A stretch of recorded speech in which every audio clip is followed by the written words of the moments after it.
So when it comes to our brain, what we know is that when you see things that are like flashing and it's like the, 40% off sign, your brain has a little system, God knows what it's called, but like the dopamine, those feel good chemicals are lighting up because of that item, because of the anticipatory feeling. Is that the right word?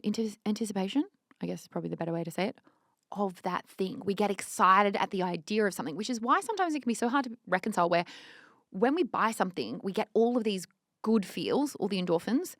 And then when we get the thing, it's actually not as exciting as when we purchased it. It's like the anticipation. You know, like when you're waiting for Christmas when you're little, if you celebrate, not to say Christmas was crap, but like that build up is almost better than the time itself.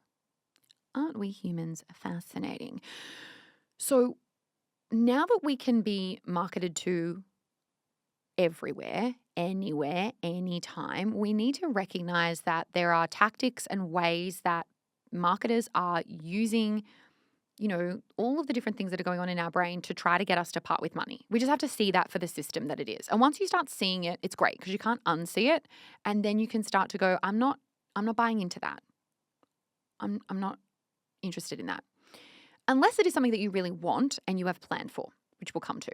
So, the ticking timers and the 1,000 people have in this cart, or hurry, there's only 3 items left, or, whatever. Like, we need to recognize that that is a way to get you to feel like there is scarcity and that you might miss out.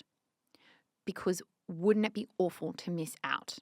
And so then your brain's like, oh shit, I don't want to miss this thing out. I want to like beat the other people to it. I got to get in there. I got to be first. So it's kind of fear that is driving, we laugh and joke about FOMO, but it kind of is FOMO that's like, shit, I don't want to miss out on this thing. I want to have it.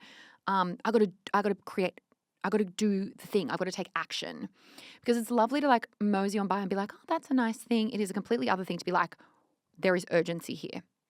And when our brain is alert, and so, these things around carts not having many left or whatever the thing is, our brain is more alert because there is sort of fear.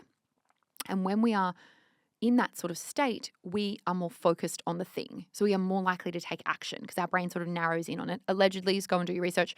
And we're like, we don't want to miss out. This is scary. If I miss out, that would be awful. I'm going to focus in on the thing and I'm going to create the action that makes sure that I don't miss out, because that would be scary. And then when we don't miss out, we feel all of this elation. We can argue till the cows come home about whether this is right or wrong. I think the thing is, it is. It just is. So marketing that's their job. It's designed to, create an action. They want you to buy something. That's why they exist. And frankly, they need to get you to buy something because that's probably how they pay their bills. So I get it. And like, I sort of feel a little bit conflicted talking about this, because what I know is when I open the doors to the greenhouse, we have a massive spike of people who join in the first 24 hours because we make a big song and dance about it, because I only do it 3 times a year. And then we have a massive spike when I say to people, hey, we're closing in like a day. Are you in or you're not in? Because we're not opening it for another few months. And we see a whole bunch of people join as well. And so, I have learned that if I don't tell people that they're closing, I get so many emails going, oh, hi, have I missed the intake? I'm like, oh God. Yes, you have. And so we do tell people, if you want in, you got to get in.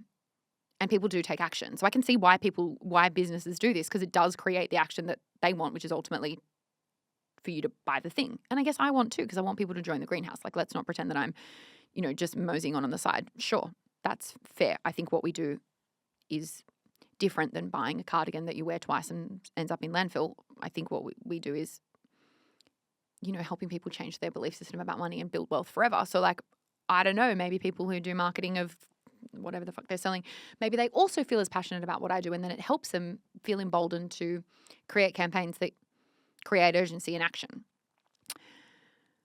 But I think when we do this, it can be really easy to lose our cool, and we lose it quickly. And suddenly we're like, oh yeah, we need 3 of those candles. And while I'm here, I was doing some online shopping for groceries the other day, and then I went to click buy, and it was like popping up like, are you sure you don't want these items? And what about these? You've ordered these before. And I was like, wow, even for groceries now we're doing this.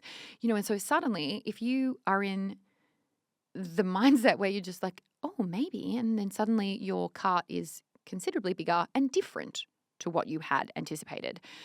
So I want you to not beat yourself up. Like, these people are really smart. They're using the best of the business to try to figure out how to get you to be most interested in what they're doing and most likely to do the trigger, which is to buy the thing. And so I don't want you to wrap shame or guilt or frustration with past behaviors to where you're at right now. All we can do is look for lessons and learnings. And whilst we can sort of package this up as a disciplinary thing, like you don't have enough self-discipline, etc., I also think it is our brains, like they've like hacked into how our brains work. And it is not fair that we haven't evolved. Well, it's not fair to beat yourself up that we haven't evolved considerably in the last, 20 years, or however long social media has been going.